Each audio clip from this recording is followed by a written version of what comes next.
quick hi and where are you joining from? I'm always curious to know, kind of where folks are jumping in from. That being said, I'm not going to take too much time on this intro slide because as always, and for those of you who were on last month's Deep End Mindset workshop, we have a ton to cover. So like part of me just wants to like jump in and get going. Great to see that we've got kind of the first group coming on, and I know there will be more and more folks coming in. The very first thing before we really dive into tonight's session is just saying thank you, right? Like a big part of this initiative for me is this is how I am giving back, and it's kind of where I want to invest some of my time and kind of my life's work in giving back. And so all of the proceeds from these workshops, there was that little donation section. It all goes into, youth at risk, youth development, youth leadership programs. And so far, we've run 2 of these. We've contributed $510 to a handful of Indigenous youth leadership programs and at-risk youth leadership development programs that, we're currently supporting. And so, I just want to say a huge thank you to all of you, first of all, for being here, for spending your time, with us together. This is not as good as in person, but certainly, want to use that chat as much as possible. So as we go through this, feel free to, share your thoughts, your questions. I'm going to try and take some pauses as we go through, but, first and foremost, thank you. This idea that as we spend some time investing in ourselves, part of the work of the Human Performance Project is to pay it forward. Just, for those of you who see continuing to jump in, feel free to say a quick hi, hello, and where you're calling in from or where you're joining in the chat. Just by way of orientation, right? The Human Performance Project is something I've been working on for, about 4 or 5 years. It's really my life's work, but formally, it is the thing, that I'm going to continue to do for 40 years. My full-time job is a, executive leader in the technology world. And so far, in the Human Performance Project, there's really 2 areas that I'm excited and passionate about.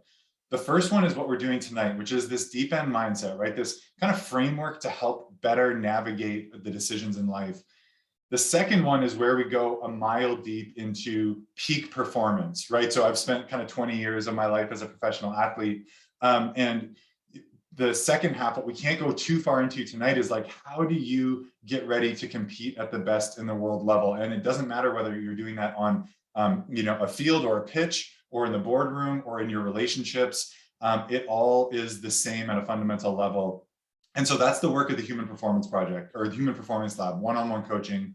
And with that being said, it looks like we've got a good group kind of on the call. So let's do a bit of a transition together.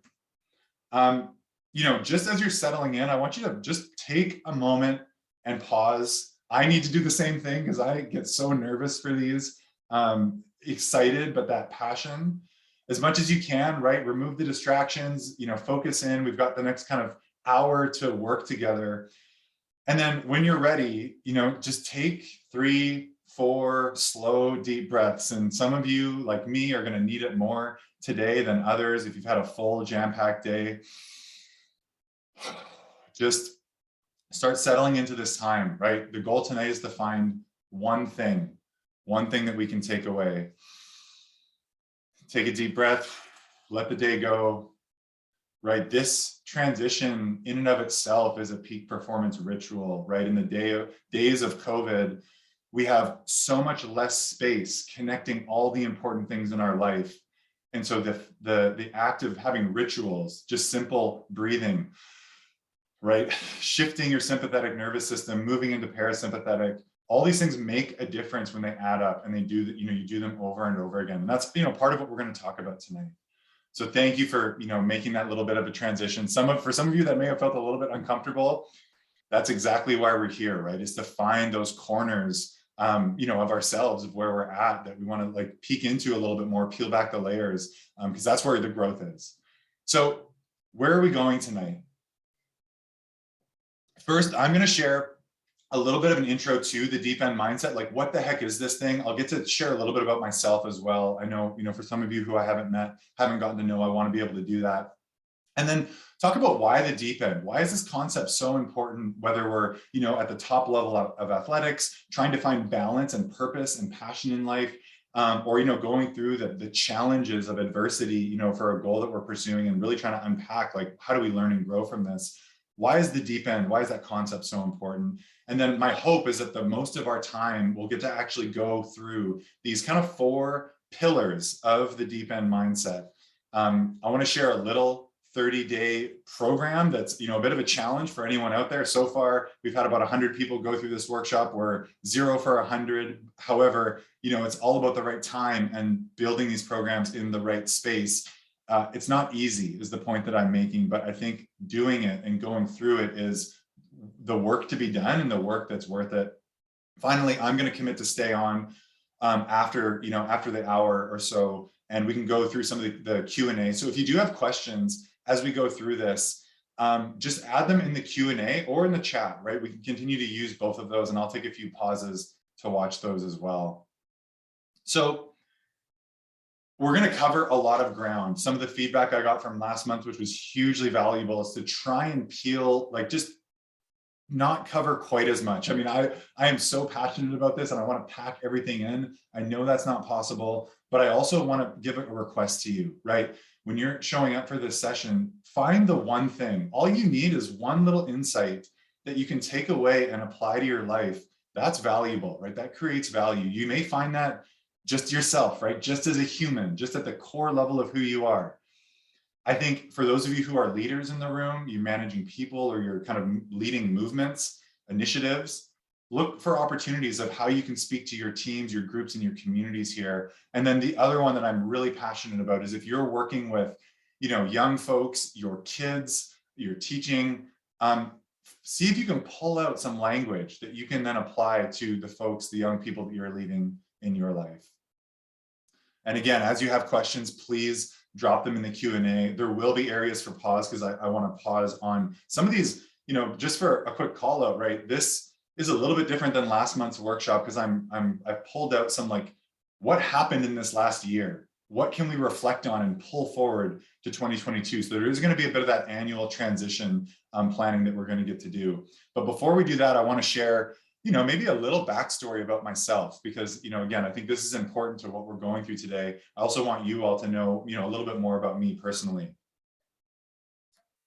And to understand me and understand the deep end mindset, we've got to go all the way back to the 9-year-old version of myself. And, one of the things that I feel like I am so lucky, the luckiest thing that's happened in my life, one of them, has been the fact that my parents, in some ways, tricked me into the deep end.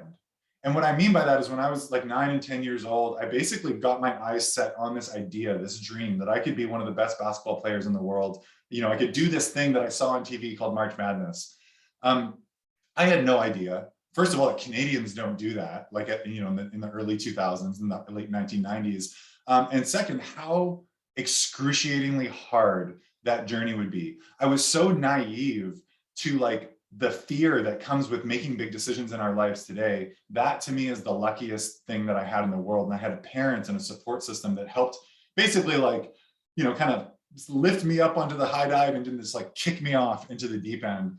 Because this truly was the hardest experience of my life. From when I was about 9 years old, I remember one of the stories that I tell is going over to Philadelphia for almost a month and a half when I was 12, living by myself, crying myself to sleep every night, trying to navigate this journey, right? I had no clue what I was doing, but I knew the goal, right? The North Star that I was working towards. And I think a lot of what helped me was that I was quite introverted by nature. So I continually would journal, I have these journals filled with my feelings and my thoughts and my emotions, because it's the only thing that helped me, from giving up completely, that and my support group. So I go through this journey, 10 years of grinding every single day. And eventually I make it, right? I succeeded. And beyond succeeding and achieving this goal and, having a really great Division I basketball career, I realized that I am so much more confident and resilient. And I believe in the foundation of who I am because I was broken and, hit all these walls and obstacles, but somehow I survived. And I didn't just survive, but I thrived, right? I found that new layer of kind of foundation within myself. And my life's story, if you were to think about it that way, has been repeating this process, trying to go and compete at the CrossFit World Games, I made a run for the 2020 Tokyo Olympics until I broke several parts of my body, almost lost my marriage, basically got, hit all of the walls. And all through this, I've been doing the same thing, by the way, like on the corporate side, right? The leadership side of my career, right? Really being passionate about leading people and teams in the business world. I didn't know what I was doing, right? But I knew that this process of striving after these huge audacious goals, surviving that challenge, and I call it like the battle of attrition. Every day you're being worn down, but you're passionate about and you care about this thing, and then really reflecting and trying to unpack, what did I learn and how can I course correct? And so the next goal, the next pursuit, the next passion is a little bit more directionally aligned with what I want to do in my life. I was just kind of navigating blindly. And ultimately, like all of us, we kind of build this trajectory and this arc in our lives. And in retrospect, we can start to see like, what were the things that were going on? And for me, it was about at this time, right? Like 2015, 2017, I was middle of the way through my Olympic journey. And I started to look back and realize like, okay, there's something happening, right? Each of these milestones and chapters, I'm doing something. It was never taught to me, but it's explicit and it's intentional. And then something happened. And what happened was I was like right in about 2018, about 2.5, 3 years into my Olympic journey, working a full-time job, trying to hold a marriage and family together, not well, by the way, and trying to then fundraise to pay for the Olympic, track and field journey. This was throwing discus, if you didn't get that, one of the pictures at the very beginning. And I was commuting 120 kilometers a day, doing like 15-hour days to work and train 3 times a day. I had a fundraising event because I literally had to put food on the table, and spent 3 months getting everyone in the room, and then realized that I had nothing to share, right? I had gotten all these people together, brought my family in, people who were supporting me, and I had this like weight on my shoulders of like, these people are here to invest in me and I need to give them something. And I showed up on the morning of the day of the event and I just realized I have nothing, right? I have nothing prepared. I was like, I get nervous now talking about it because I was emotional. I felt shame and like disappointment in myself. And so I just admitted, like, you are going to go up to the front of the room, you're going to put a huge piece of paper on the wall, and you're going to write down this framework, this process that's been in your head for the last 20 years. And what came out of it was the first version of this framework. Right? Like this, after 3 hours, I basically drew all this out. And we had this really deep dive session. And ultimately, the 2 light bulbs that went off in my head was that people came up to me and they asked 2 questions. First, they said, where can I learn more about this? Like, where did you get this from? Who and where did you take it from? The second one, which was more interesting to me, is that people started telling me their life story in the language of the deep end, right? I remember that time I climbed up the high dive, but I was too scared to jump. Or I remember now, this is why I gave up. I hit the wall and I didn't have a support group. This started kind of my magnificent obsession, if you call it that, trying to unpack and uncover and make this thing simple, right? There's probably now hundreds and thousands of me like drawing this out over and over again. What are all the pieces? What do we go through as humans when we're navigating life and trying to make the best decisions, not only to support who we want to be in the future, but to fulfill us today? Ultimately, I kept coming back to these 4 pillars: escape the comfort zone, climb the high dive, survive the deep end, and then pause. And this is really, in its simplest form, this is the journey we're all navigating in life, right? And probably as we go through tonight, my hope is that some of you will be able to see yourselves in different areas of this model. But at the end of the day, you need to escape the comfort zone, right? The thing that your brain is trying to keep us in as human beings. You need to climb the high dive. You need to overcome and redefine our relationship with fear. We need to survive that war in the deep end. And then we need to pause and actually take a minute to figure out, what did we learn about ourselves and how can we go forward being more informed, more confident, and have a stronger foundation? This is the deep end mindset. And today I want to walk through each one of these with you. And, I think the thing that is really exciting for me, right? I've got, young daughters, and the biggest passion for all of us who are parents in the room is like, how do we invest in these kids? And I have loved sharing these concepts and unpacking them with, grade 5s, my kids, and, and all the way up to adults. And I think that's the point, right? We are all on our own journey, and having the tools and the roadmap is what helps us navigate. It's less about what is in each one of these dots, and it's more about how do we go from one to the next in kind of the most intentional, conscious way, and then making sure that we're fulfilled in each one of these experiences as well. And so as we transition into, the deep end and the work, I just want to pause for a second, and like, as you start to think about this and feel this, what does it mean, right? What comes up when you think about the deep end in your whole life? Is there a story or a moment or a chapter of your life? And if you're willing, I mean, I would love, to just share that, share a thought, share an observation in the chat. But give me a second just to have a quick sip of water here too. Okay. And again, for those of you who I know are continuing to jump on, please feel free to say hi in the chat and leave questions in the Q&A. We're going to kind of go through all of those at the end of the session.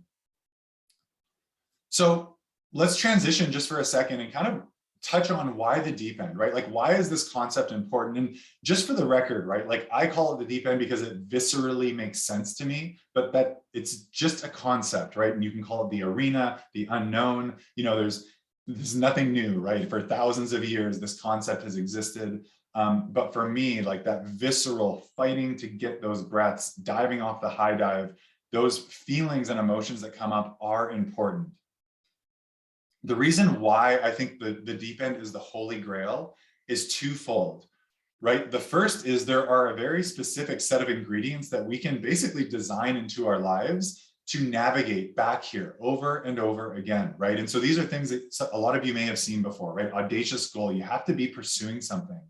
You have to actually care about what you're doing. Ideally, you want to be intrinsically driven, right? You can't survive very long in the deep end if you're doing it for the fame, the money, the status, the ego. Those things feel motivating in the moment, but they're short-lived, especially when you hit the wall and you're broken in pieces. And so where does that intrinsic drive come from? You have to have some skin in the game, right? If this was easy, right, everyone would be doing it and it wouldn't be even worth doing, right? What is the risk of failure? What are you willing to bet, in other words? And finally, I think where magic starts to happen is where you can like dive into these, deep ends, and we're going to get more into like, what does that actually look like? But you can do it in alignment with the skills that you're hoping to invest in over the course of your life, right? And again, I'm not going to go too deep into that because we have a whole session coming up, or section coming up later. Here's the outcome, right? Here's the reason why, if I could like impart anything to you, it would be to just jump, right? Just do it. This is where life happens. The deep end is where we actually like kind of override all of the stuff that gets in the way, i.e. what's in between our ears, in our head, the fear, the time travel, the anxieties about the future, the doubts and shame about the past. When you're immersed, fighting for your life, passionate, like to the core, you're buzzing and brimming. Like me getting ready for this presentation, I don't sleep. I get like passionate and kind of jittery, but I'm so excited, right? I'm in those kind of flow and peak performance states. I believe this is also where we feel the most internally fulfilled, right? Because there's such a close alignment between us being challenged and pushing our limits, but it being supported by our core passions. And finally, and maybe the most exciting for those of us who are really thinking about the long game of life, is every time you get an exposure in the deep end, and you can spend time, like just accumulate time in the deep end. My belief and my hypothesis is that you actually are creating the opportunity to learn and grow faster than everyone around you, right? Everyone that's not pushing themselves and kind of exploring those limits of the deep end, you have this opportunity to start compounding your growth over time, right? And over the course of hundreds and thousands and tens of thousands of days, that is the difference in where you'll end up in the future. The future isn't the goal, but we want to be doing the right things today in the present moment, right? Based on, at least for me, based on this framework, so that the future will take care of itself, right? By spending time in the deep end today. And that's really, if nothing else, right? For me, an easy way to think of this and remember is like, just accumulate time, pushing our limits, working towards something we're passionate about in pursuit of a goal. It actually doesn't matter whether you succeed or fail, right? That's a little bit of the paradox here. What matters is that you jump. And we'll see in a second, that's really the only thing that matters. I want to play a quick video from Steve Jobs here, and maybe people say give me a quick you thumbs have up to have in a the lot of chat passion if you for can what hear you're it. doing, and it's totally true. And the reason is because it's so hard that if you don't, any rational person would give up. It's really hard, and you have to do it over a sustained period of time. So if you don't love it, if you're not having fun doing it, and you don't really love it, you're going to give up. And that's what happens to most people, actually. If you really look at the ones that ended up, being successful, unquote, in the eyes of society, and the ones that didn't, oftentimes it's the ones that are successful loved what they did so they could persevere when it got really tough. Okay, so we're going to come back to that clip. Steve Jobs is one of those people, by the way. When he air quotes, like, the people who are perceivably successful to all of us, is because they've done something that no one else has done. They haven't done that because they're extrinsically driven or getting paid a lot of money. If you read this is an archetype, right? Anyone who's really lived that long-term fulfilling life that also delivers massive amounts of mastery, and impact to the world, you look at how traumatic, how challenging their journey is. They're playing the long game, but they're able to stay in the deep end for a lot of those reasons, right? That is the magic. But before we can get there, right, this is where I get excited, because I love gravitating towards the deep end. Like, I love going there and starting there. But the fact of the reality is, and kind of the prefix to Steve Jobs's quote is like, if it was easy to spend time in the deep end, we wouldn't be here tonight. We wouldn't be having this conversation, because that's actually the hard part, is getting there. And so I actually want to start at the very beginning, right? And that is our foundation, who we are. And so I really want to, almost transition into like phase one, step one. This is the first pillar. We're going to cover all 4 of these, right? Escape the comfort zone, climb the high dive, survive the deep end, pause. I believe escaping the comfort zone is such a great place to start, because this is the insidious thing that is slowly killing us all. And I know that's a little bit of a harsh statement, but I believe, the scariest place to be sometimes in life is trapped in the comfort zone. For each of these steps, I'm going to lay out a couple of road marks, right? The idea is that if you ever find yourself here in the comfort zone, kind of like feeling that lethargy of not knowing what to do, here are some things you can look for, right? Your road marks to help you navigate out. And so for today, we're going to touch on 2, right? Your foundation and goal setting. The foundation is really who are you at your core? And again, within this section, I want to call out a few things. And as we go into this, right, this is kind of the deep dive into each of these areas.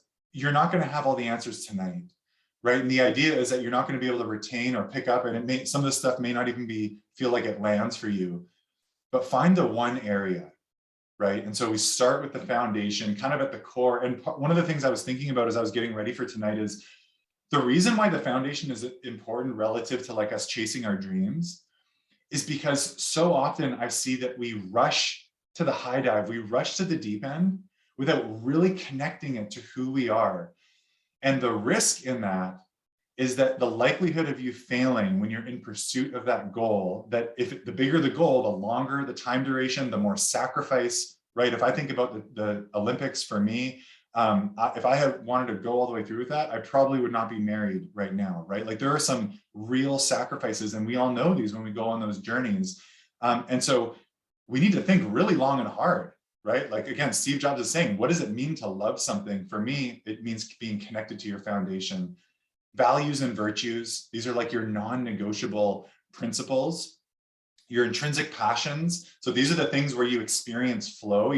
Someone would almost pay you to do these things. That's the way that I think about it. Or you would pay someone to let you do these things, like that kind of like painting the fence, the Tom Sawyer example, like that for me, I always come back to. And then I believe there's kind of almost a bonus or an advanced feature, which is your lifelong skills, meaning that anything that all of us are doing today, right, in our job, our craft, our whatever we're doing for work, right, like marketing and business or entrepreneurship, there are skills that sit underneath your kind of core vehicle, right, what consumes your time today at the surface level. And those are the things that we can pick up and grab and move forward and continue to invest in over the course of our life. So when I talk about lifelong skills, those are some of the things that I'm talking about. Now, for tonight, in the foundation, I want to actually lay out these key questions, but after this session, I'm going to send out a workbook, and all of these like values, there's a whole bunch of questions. Every section is going to have these questions laid out in a workbook. So if you want to go deeper just on these 4 core areas, that's where we can do that. We're not going to have the time to go kind of a mile deep tonight, but these are some of the things that I think about when I think about core values, right? What are the lived experiences that shape who you are today? Why were they? What was it under that? What did you learn about yourself? And what is still true of who you are standing here today because of that story or experience, and really the theme that came out of it? And, I'd actually love to just share a personal story, because this is one that, has shaped who I am. And I think part of the point of why I want to share it is because sometimes these stories can be so small and we can almost brush them off, but there's something that pulls us back to them. And for me, it was when I was in grade 7 and I had committed my life to basketball and transferred to this school where the best basketball players in Canada at the time were all grade 11s and 12s. It was a small school, White Rock Christian Academy. So we were all kind of together. And I looked up to these guys and they were my idols. They were my heroes. And one afternoon, I remember me and all my grade 7 like little buddies. I was actually quite tall still back then. I'm 6'6" and 240 pounds now, and I wasn't that far up at grade 7. We got invited to play this big game of bump with the grade 12s, right? So bump is this like fun basketball game. So we all line up, we're all excited. We were talking about it all morning. We were like getting ready to go out and like play. This is our moment, right? This is our time to shine in front of the people who we idolize in life. And we get out there at lunchtime and we start playing.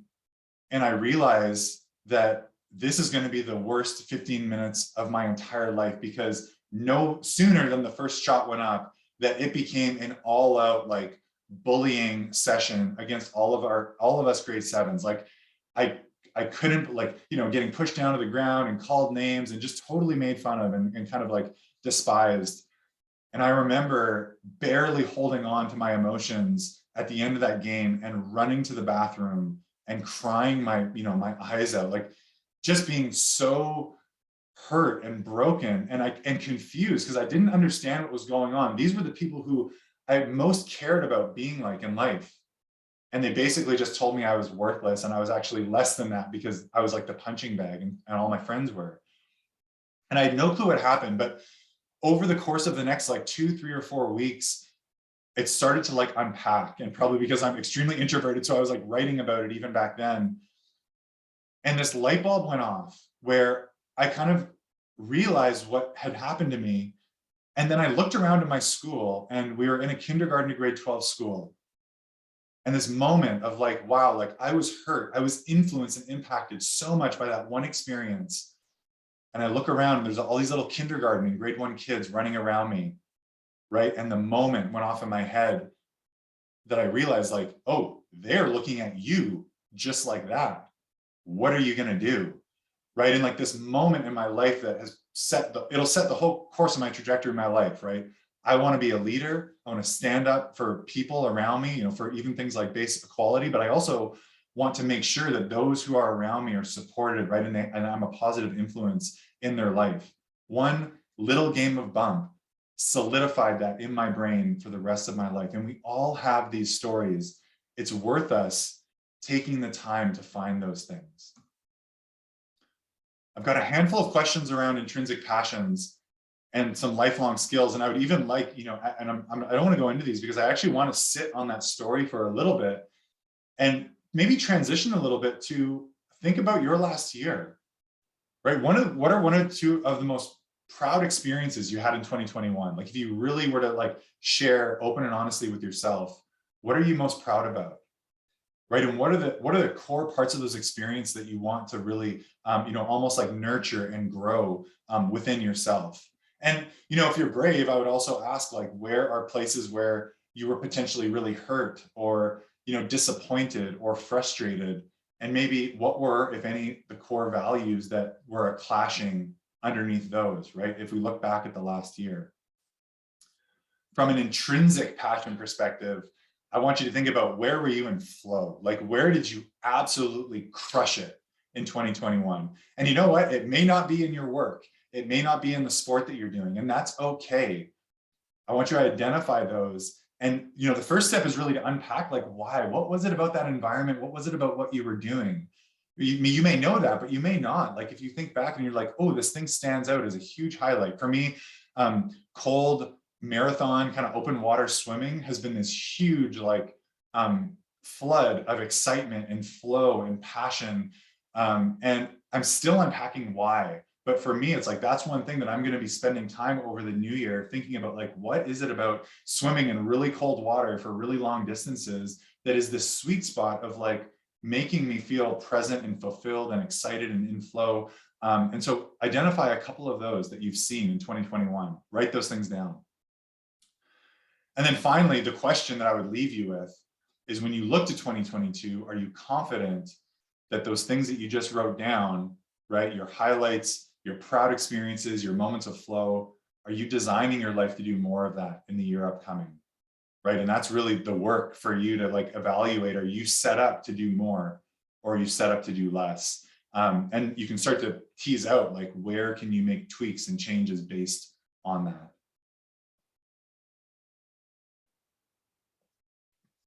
So if the foundation is all about, like, making sure you're doing, you know, setting off on this pursuit with the strongest foundation possible, because you are going to be tested. I guarantee you're going to need that foundation when you jump into the deep end.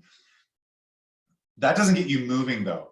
And goal setting is really the thing that then becomes the vehicle to accelerate you out of the comfort zone, right? So the idea is that I believe, you know, in a lot of ways, goal setting has become this over glamorized thing in our society, totally disconnected from foundation, from the deep end, from reflection.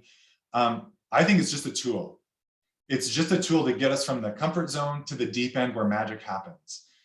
Now, let's talk a little bit about, you know, how we can make this as effective as possible, right? Goal setting doesn't need to be this huge thing, but we need to keep understanding how to do it better and better. And I think, again, the first one is go slow to go fast. Question about the goals that you're going to set for 2022.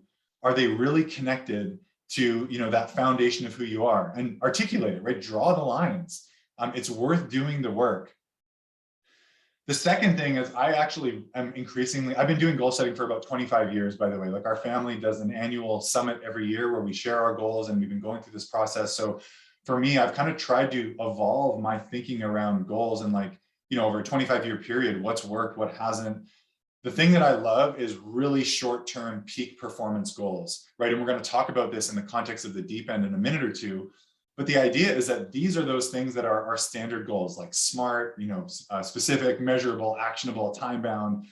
I like the idea of connecting those two events. Where do you need to be at your very best? What are you doing, you know, on Saturday at 12 p.m.? Is it a competition? Is it a presentation? Is it a big conversation within your family or social circles that you really want to be performing at your best, right? Because you can build your daily rituals and your peak performance plan back from those small cycles. And then you can reflect on that goal, right? A, did you accomplish it? B, why or why not? And then the most important one is, like, what did it feel like? Was it the right thing for you to do? Because that will then slightly change whether you are still committed to the deep end in, you know, the big audacious goal, or if you need to make a course correction. The value of reflection, we're going to talk about it in the pause, is so important to do often. It's just like the foundation. Start with the foundation because you want to be confident in the leap that you're taking. Do reflection often, because the worst thing we can do, you know, I call it like the diminishing returns, or the fog of war that happens when we're in the deep end. We don't want to waste our time, right? Some of you know that time, like, is the most precious thing. And so as much as it may hurt, right, when we go through goal setting and, you know, success and failure and reflection, to realize, like, oh, this feels really off. Like, you know, in discus for me, I got to that point. I knew I was in that diminishing returns, like fog of war, like you're done. Sorry, like, you failed. Move on with your life. Don't waste another year. Don't waste another 2 years losing the things that you've identified that you care more about. That's the purpose of reflection. It can happen all the time. The last one that I want you to think about for today is, what does your journey look like? What does your pilgrimage look like? I believe that, I was reflecting on this today personally.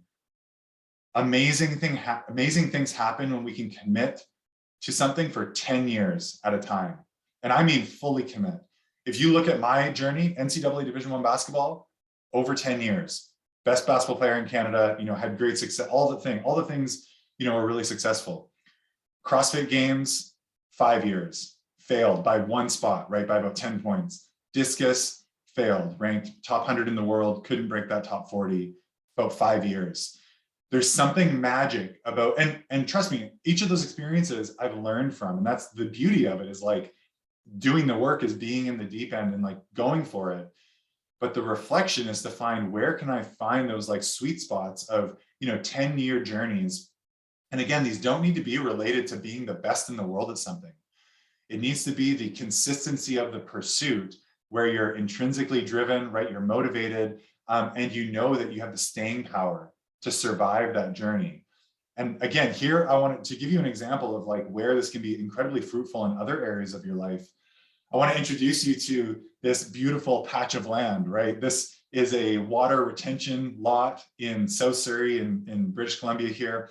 This is right next door to my parents' property. And so, this is about 15 years ago now. They moved in, and this was actually when it was like already landscaped. It was just basically grown over, this like city lot, not being used. My parents are gardeners, green thumbs. They're like super engaged on that side. They had this idea, like, what if we kind of like take it over? Like, what if we talk to the city and we like clean it up a little bit, make it look nice? It's just this thing here. It's sitting right beside our house. And so, for the first few years, they like negotiated, got the permission from the city to like start tidying it up and actually making it look decent. My parents were out there working every single day. They literally probably were both in there today. You can see my dad and my mom. And slowly but surely, right? Year 2, year 3, year 4, every day, little bits of investment, right? This pilgrimage of a pursuit. And sure enough, things started to happen, right? Year 5, year 6, year 7, this little retention water facility started taking on a life and an impact and a legacy of its own. 10 years later, this is what the Spirit Garden looks like. That's right, it's not a water retention facility anymore. The Spirit Garden has, basically become a staple in their community, but also nationally, right? So being, published and featured in all these nice magazines and things like that. But for all of you who will go on these journeys, and just like Steve Jobs talked about, none of this stuff really matters, because the Spirit Garden has become a sanctuary. It has grown bigger than itself. It is a place where people come to celebrate the most important milestones and the hardest transitions in their life. Many of the plants and candles put in the Spirit Garden are for people, memorials of people who were lost, right? Loved ones. Weddings take place in the Spirit Garden, right? This has only happened after 10 years, right? Daily work, daily work. What could your 10-year pilgrimage look like? And for some of you, you may be on that already. So I'll talk about that in just a second. You can find the Spirit Garden on Facebook as well. There's a community group. I know sometimes people ask about that. Before we go into that, right, what's on your plate for the next 90 days? Q1 of 2022, where do you want to be at your best? Do you know? Do you have an event, right? Is there something you're gearing up for? Write it down, right? Put it on the wall, put it out there. That's a little leap into the deep end, climbing the high dive in and of itself. Can you identify those things that you're like on the road and you're sustaining that journey, right? You may be on one today and it may just be simmering. For me, the Deep End Mindset, the Human Performance Project, I'm on year 4 of 10, 20, 30, 40. And where are some areas that you want to like pulse check a little bit more, right? What are those areas of curiosity that are almost around the fringes of your life? And all you need to do in 2022 is have a plan to explore them. And then you'll know, right? You'll know where to go from there. But be intentional about those questions.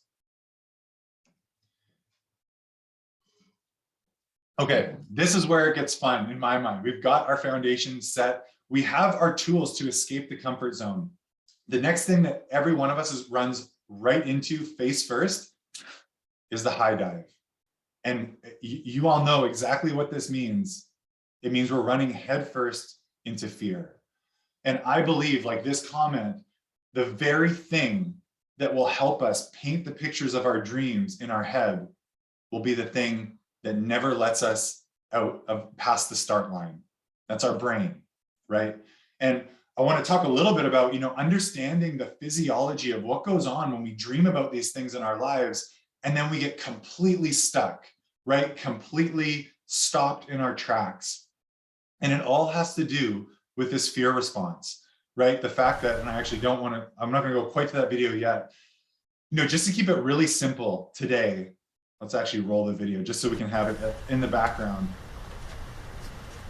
So there's three things going on, right? When we're metaphorically climbing that high dive.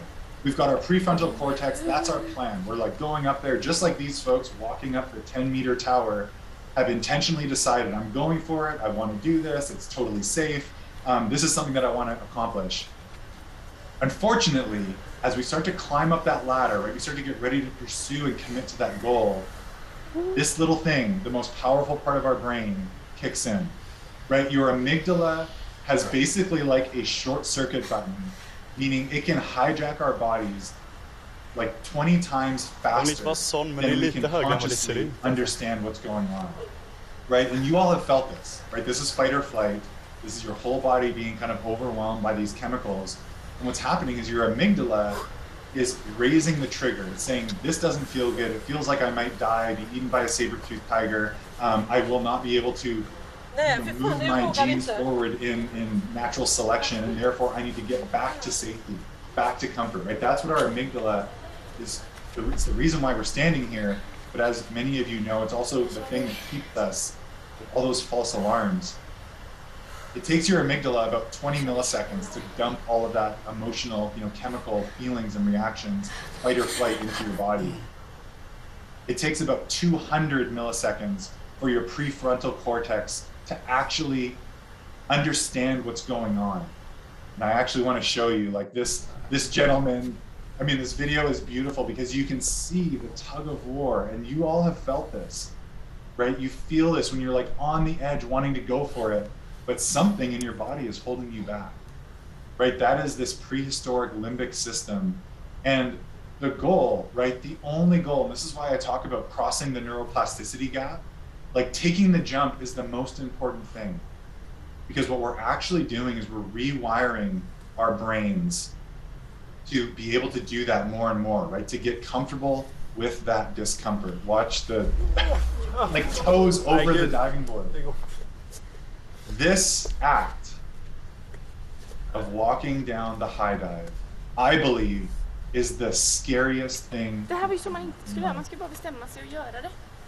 Because there's this other little part of your brain, right? It's called the hippocampus. The hippocampus remembers, right? It remembers what happened in all of these scenarios. And guess what? Every time that you climb down the high dive, it makes it harder to climb back up. And these are all, some of my biased beliefs, but one of the things that I want to mitigate in life, right, is not waking up when I'm in my last chapter, only to finally realize I should have jumped, and then to turn around and realize time's up, right? So like just climbing, just taking the leap, redefining that relationship with fear, right? Because what we realize when we're working from our place of that foundation and we have those goals that are connected, we actually know that fear becomes the way. It is our guiding light and our signal to go towards.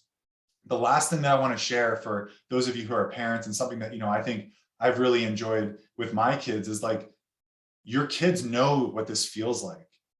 And you can start having these conversations really early on in really simple ways. And like, this is something that my daughter, Aaliyah, and I talk about all the time. Here she is jumping into a very cold pool in winter. And you can see some of that same body language, right? The finicking of the arms. Just talking about what it feels like to set a goal and then go for it and overcome those feelings of fear, those emotions, is so powerful. And so, these are things that I'm going to leave for us today in the workbook. I'm not going to touch on these right now because I do want to talk about, what does it look like to redefine your relationship with fear and to be intentional and explicit about it in 2022. The first thing I want is, like, were there any moments of where you got paralyzed in this last year? And have you fully unpacked those, right? Did you overcome that fear, or did you get paused? And if you got paused, and you may have to go back further than 2021, just check to see if there's any stories still in your head, right? Is your hippocampus coming in and attacking you and saying, like, oh, don't even go towards the base of that diving board, because remember what happened last time, and like, I should just turn on my amygdala right now, right? Unwind those stories. And the first thing is just starts with writing them down. Where do you know those blockers exist and come up? And then, of course, right, what is the thing in 2022 that might scare you a little bit, right? What could that look like? And if you haven't written that down yet, I really want to encourage you to write it down. One really quick video, and I know I'm gonna keep moving forward after this, but this woman, Kim Chambers, is really amazing. She's one of the most amazing and accredited open water swimmers in the world. The thing that some people don't know when they see this story is that Kim was actually stuck in the comfort zone before she took on the fear of open water swimming. And so, like, let's just listen to, like, some of the language and some of the things that she used. I read one headline, about swimming in shark-infested water. Who would do that? And so yeah, I'm completely Woman to swim to the Farallon Islands, 3 miles. San Francisco. 2 swimmers are planning to make the near 30-mile trek to the Farallon Islands. 10% of all shark attacks worldwide take place in that area. Listen to how she talks It became about this dream. If you're going to dream big. it's this exploration, it's this adventure. It's going to be rougher than she's had before. It's going to be longer than any swim she's done before. It's like Mount Everest on the North Pole in the middle of the Pacific. Just 30 miles out their way, a long 30 miles. There is this energy about the ocean that is electric. This girl's an all-star, man. Just unbelievable. This is the toughest swim in the world. Everybody knows it. Remember what you do, you swim. It's completely in the hands of fate. It's so scary, so scary. It's scarier than the sharks. If you think you can't do something, or if you're afraid of doing something, that's exactly when you should do it. For any of you who haven't watched that movie, highly recommended. I mean, I get goosebumps every time I watch that. If you listen and you read about Kim's story, it is the swimming with sharks in shark-infested waters that saved her life, right? Overcoming the fear and redefining that relationship is actually what made the difference. And look, fear is fear. It doesn't matter whether you're going and doing a 30-mile swim for the first time ever, or you're just getting ready to have a meaningful but hard conversation. And so we all are doing the same work of redefining that relationship. Now, I'm going to keep moving. I've got an eye on time. We'll probably go a couple minutes over, but the third step, right? Once we've taken that leap, right? We've overcome and redefined our relationship with fear. We've gotten to the top of the high dive. This really now is all about sustaining the journey, right? We are now on kind of what I call our battle or our war of attrition. You're on this long hike where everyone is slowly falling away. And especially in the analogy of sport, right? This is something that is always true. You're fighting against the rest of the crowd, but we're doing this in any pursuit, whether it's business, sport, or otherwise. Tonight, I just want to leave you with a couple of performance rituals and concepts. And again, this is one of those areas where we do the deep dive in the Human Performance Lab, but I think something that right now is more insidious than it ever has been is our inability to maintain energy. Right? Because at the end of the day, really all we're doing is managing our energy as effectively and focused, right? As intentionally as possible, and trying to recover that energy more than anyone around us, right? And as long as you string together, it's funny, I was watching an interview on Kobe Bryant earlier today, and a lot of people talk about, there being so many players that were more talented than Kobe. but Kobe showed up every day at a percentage level that was so much higher, right? He put in so much more time. You need the energy to do that. And so again, for those of you, I know some of you have taken the human performance like audit. There's an assessment on the website. This goes through a lot of these questions, like where is energy being sucked out from your focus? And it could be anxieties about the future, doubts about the past, addictions to social media or devices, right? All those little things are where you're basically getting energy sucked out of, your daily store. And this is something that we go into again in a lot more detail. The other side of what I want to share is, I believe that we have a lot to learn from, how athletes go through performance and recovery cycles. And I think this applies to every area of our life. And so as you think about, going and showing up for the work that you're doing or the things that you're, working on every day, I would highly recommend you to think about where do you need to have big bursts of energy throughout the day, and those end up becoming these peak performance moments or bands. And then what are you doing to intentionally recover every single day, right? What is in your recovery quiver, so to speak? And the one thing on the recovery side is you need to have a whole bunch of different protocols, things that you can do in a few minutes, things that you can do over the course of hours, days, weeks, and months. And these things have to be life-giving, right? They have to re-energize you overall as a whole. A few thoughts on reflecting around energy management and peak performance. I think one of the things is where were you at your best, right? Going back to those key highlights in 2021, and what did you do to prepare, right? What was your game plan, and how can you start replicating that? Or did you feel like you didn't have a plan at all, and that may have been some of the reasons of why you didn't show up and felt like you were at your very best, right? I have a slide on that plan just in a second here. What was one thing that you felt on a daily or weekly basis in 2021 that drained your energy, right? Simply put, and you probably know it within 5 to 10 seconds, right? How do you start architecting that thing to take up less and less of your time, less and less of your energy? And then conversely, right, where were the places that you just were totally filled with this abundance of energy, restorative, whether it's restorative or performance focused? And these are things that obviously you want to have into your recovery, your recovery protocols, your recovery ritual. And then if you think about that first goal that you set in the first 90 days of 2022, what's your plan? How do you build that peak performance plan? And if you need support on something like that, reach out and let me know. Also, the toolkit that I'll share in a couple minutes here will obviously help with that.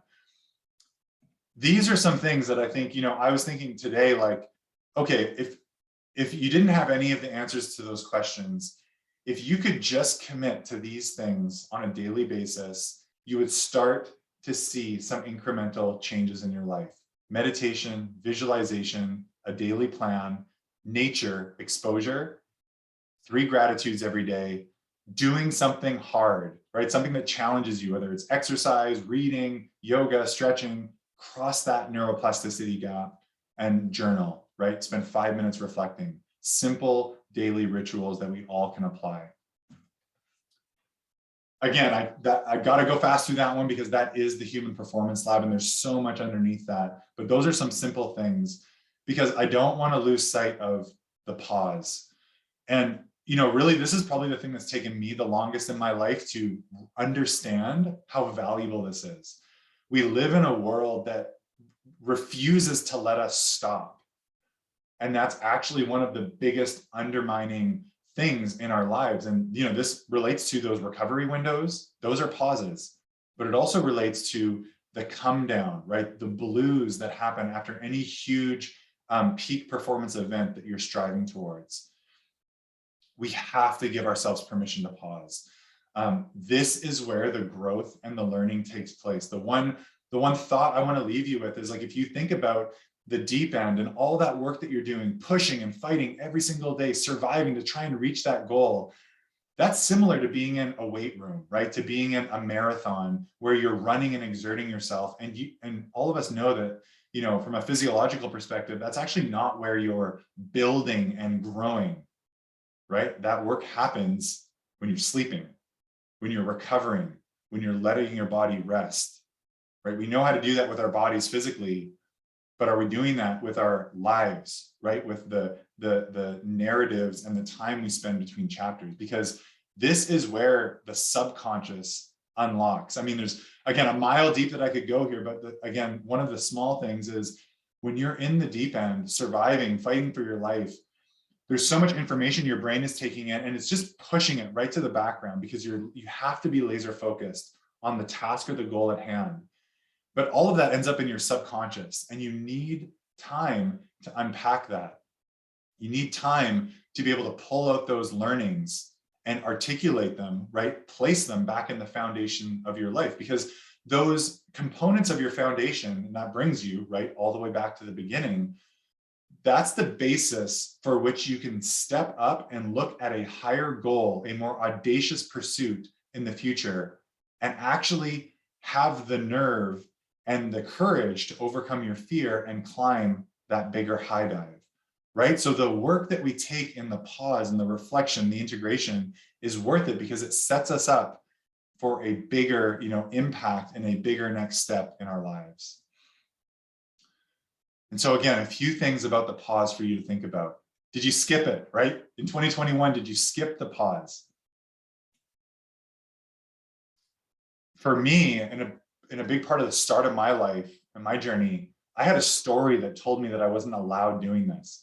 I have hospitalized myself probably about 10 times with things like mono and a whole bunch of like injuries. And I do that because I never stop. I never stop. And that has been one of my biggest weaknesses, right? Do you have that narrative that tells you you have to keep going? And how can you challenge yourself to actually take a step back and embrace the pause? Maybe this is the question right here, right? How do you spend some time to really unpack? What was the biggest thing in 2021? What is the learning? What is the thing that you can uncover about yourself that will slightly change the course and trajectory of your life for the better going forward, right? And we don't get the privilege of just having that, of it just landing in our laps. We have to do the work to uncover it and find it and articulate it. And that's exactly what this next point is, right? How do we build those learnings into the goals, the pursuits, the decisions that we're making in 2022? And so with that, I want to do a bit of a transition. We'll go a few minutes over here. I hope that's okay with everyone. If you do have to jump off, you all will be getting a recording of this, in the next day at least, I promise. But I do want to spend maybe 7 more minutes because this is kind of the wrap up, the summary. And while I take a glass of water, just think about, what are the answers to some of these questions look like for you in 2022? And for some of you that need a little bit more tangible, like, okay, I need something to like wrap my hands around and like get my hands around on this. The goal setting and these like the 30-day commitment to something and all of these pillars of the deep end mindset, they're not mutually exclusive, right? It's not either or, but it's both. And so for some of you, the kickstart, the jump that might be valuable is going through this exercise, right?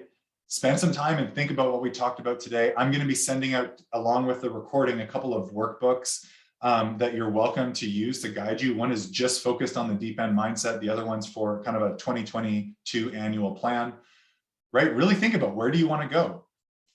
Set that short-term goal. This does not have to be huge. It can literally be, I want to be able to accomplish something, do something, have something completed. It has to fit all those goals of the deep end, the ingredients, right? A little bit audacious, a little bit uncomfortable. You have a risk of failure, but 30 days, right? 30 days is 30 days, 60 days. We all can commit to something in that timeline, but you also have to, if you're going to do this challenge, you've got to have a daily ritual, and you have to have 100% compliance. If you do it 18 out of 30, it is not the same, and you'll actually start building negative narratives around the impact of this work because you won't see it in its most kind of impactful form. So find that daily ritual, and you'll have some of the slides, right, that I just showed of things that you can grab. This shouldn't be more than 15, 20 minutes, something you can commit to. It'll be a little bit hard. It should be hard to commit to it for 30 days straight, but this is the game changer. And then again, if you're going to do this, get a journal, write for 5 minutes at the end of every day. I don't care what you write. It can be the permission to let go of everything that happened during the day. It can be the things that you're proud about. Again, this is a lot of the work that we do like hands-on in the Human Performance Lab, because to be perfectly honest, if you fill up that journal for 30 days, you will learn things about yourself that you never knew existed. And those very likely will be the things that become part of your foundation that change what you do next year, the next 10 years, right, in the course of our lives. Let's wrap this up. And I want to wrap it up with the so what, right? Why should any of us care about this in 2021 and 2022?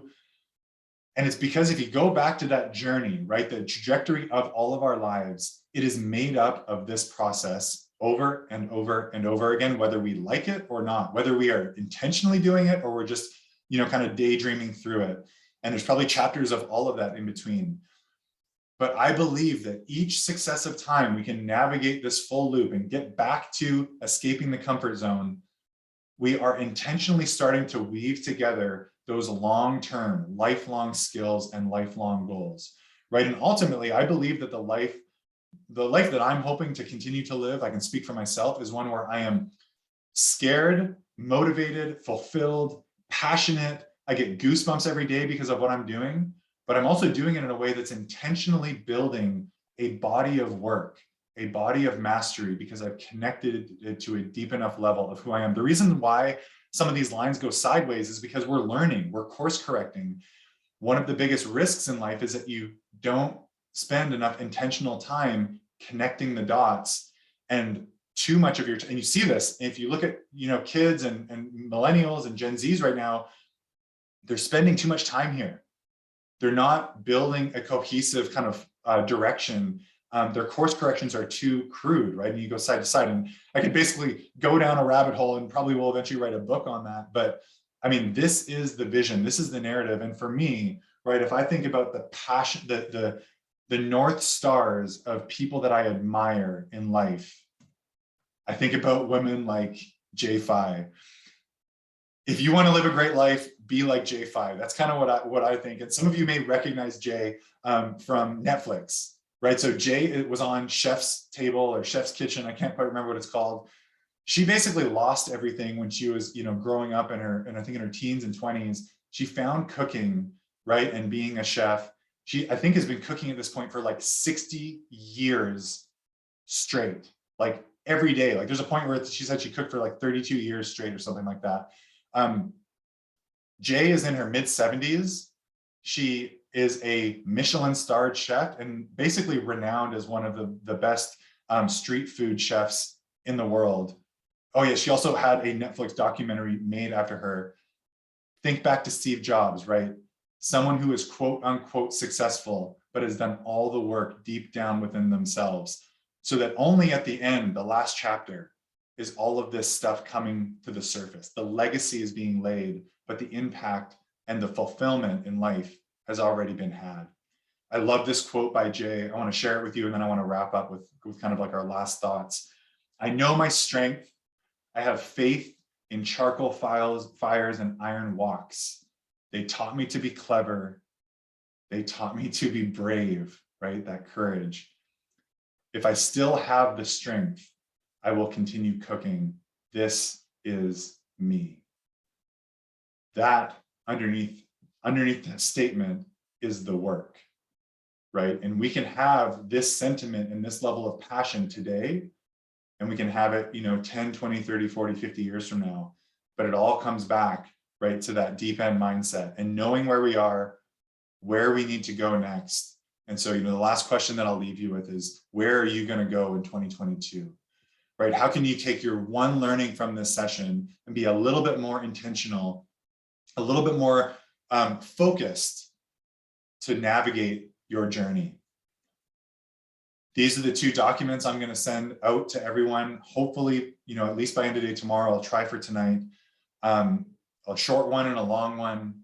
The very last thing that I want to ask and share with everyone is that this work, right, for me is the way that I want to give back, but I need your help, right? So in January and February, I run one of these workshops every month. They will and always will be free. If you know one person who could pick up one thing from this workshop, I would love you to invite them to one of these workshops. In January, it's going to be a session totally focused on supporting athletes. I don't care if you're a casual athlete or if you're going to the Olympics, it's all about supporting an athlete mindset, peak performance and peak performance planning. And then February, it's back to a standard general workshop. With that, I want to say, thank you so much.